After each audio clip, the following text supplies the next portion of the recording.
अब जेल से रिहा होने वाला इफ्तिखार कारकुन था जो हेपेटाइटिस के बायस जान की बाजी हार गया था 2 दिन पहले 3 दिन पहले। उसके बारे में बताया गया कि मौत से सिर्फ 3 दिन पहले वो अस्पताल में अपनी सांसें पूरी कर रहा था। इस दौरान अदालत में उसका केस लगा हुआ था। इफ्तिखार के लवाहिकीन ने जज के सामने इफ्तिखार की मेडिकल रिपोर्ट पेश की और उसकी हाजिरी से इस्तिस्ना की दरखास्त की, जिस पर जज ने बाकायदा गुस्से में वो लाल पीला हो गया और उसने कहा कि अगर मुल्जिम को इस अदालत में पेश ना किया गया तो वो जमानत कैंसिल करके उसे जेल भिजवा देगा। ये मौत से 4-5 दिन पहले की बात कर रहा हूँ। इस पर लवाहिकीन जो है वो मौत की दहलीज पर पहुंचे हुए इफ्तिखार को स्ट्रेचर पर डालकर उसे अदालत लेकर आई। नाज़रीन, ये मनाजर जो है तारीख भूल जाएगी आपके ख्याल में?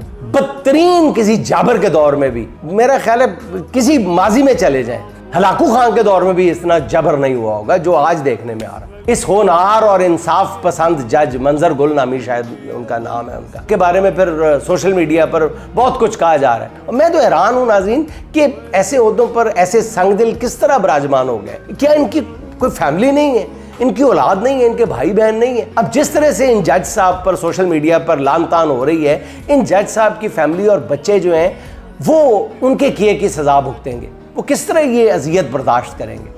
ऐसे संगदिल लोग जो हैं असल में सबसे ज्यादा जुल्म जो है वो अपने प्यारों पर कर रहे हैं।